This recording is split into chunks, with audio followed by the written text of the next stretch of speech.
Tonight, 5 Investigates uncovers a stunning level of fraud targeting the largest community college in Minnesota.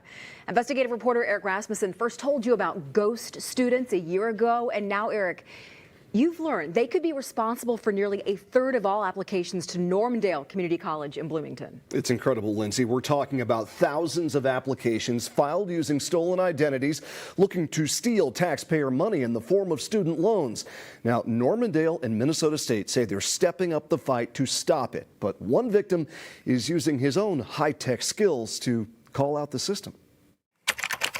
This is the website for Normandale Community College. But change 3 little letters, and it takes you to an alternate universe and a fake state college system. This could happen to anyone. Created entirely by Jacob Rosenbacher. This is a warning to the public, right? Like, you have to be careful. The 32-year-old is a real person, but the Jacob Rosenbacher who enrolled at Normandale is not. My credit dropped 168 points overnight. Rosenbacher's name taken by a ghost student.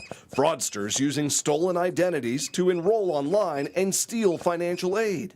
Long story short, I saw a loan was new from the Department of Education. I learned where it began at Normandale Community College. But when this tech security expert from Chicago struggled to get a response from the school, I own normandale.net. I own normandaleCommunityCollege.com. He bought up website names similar to the real normandale.edu and used this fake site to tell his story. I was looking for a faster response. I was looking for them to take it seriously. Have you seen the website?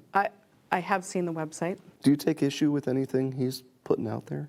I think that certainly folks are going to tell a story through their perspective and their experience, and we're going to do the same, right? When we sat down with Normandale's VP of Student Affairs to ask about Rosenbacher's case, she shared some stunning information about the extent of the ghost student problem at this one community college. I think it first hit us in 2023. Information not made public until now. We've had about 29,000 potentially fraudulent applications that we've processed. We were seeing probably 42% of our applications or so being fraudulent, and now we're down to about 31%.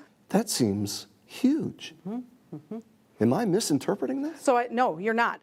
Nearly a third of all applications to this school potentially filled out and sent in by fraudsters. Administrators insist many are flagged and thrown out before ghost students can steal taxpayer money. But they can't be sure of how many others got through until real victims come forward. And what Normandale, in my view, didn't do is they didn't check my identity against anything. Rosenbacher says the dead giveaway for his ghost should have been this warning notification sent at the end of the semester. Despite a GPA of 0.0, Normandale wrote, "We believe you can do this, and we're here to help you succeed." I mean, should something like this be a red flag? We do have students that end up stopping out that are real students. With a and then zero coming back, across and the then board? well, they'll withdraw or they'll not perform, and then and so at some point there will be outreach, right? Rosenbacher says someone still got a $9,000 loan in his name. So your first time to Normandale? It is my first time in Normandale. Now he says he hopes his fictional website will be a cybersecurity reality check for the school before more damage is done. Think about the most simple attack. What if I emailed you from normandale.net and I said, hey, it's your teacher? That's really scary. Part of the reason I bought the domain is, please don't let anyone else do that.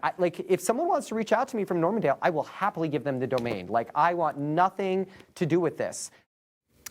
No word yet about what's going to happen with Rosenbacher's website, but we do know more help is on the way. I sat down again recently with the Min State Chief of Information Security to learn more about what's being done with new funding from the state to fight enrollment fraud.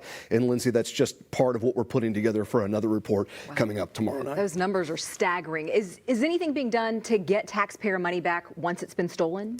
There are things being done. They tell me it's complicated. If it's federal aid, Min-State schools could be on the hook to pay that money back to Washington. But out of those thousands of suspicious applications flagged at Normandale, the college tells me only about 40 people have filed formal appeals to say that they were victims of identity theft. All right, well, we'll follow you tomorrow as you continue covering. Thank you, Eric.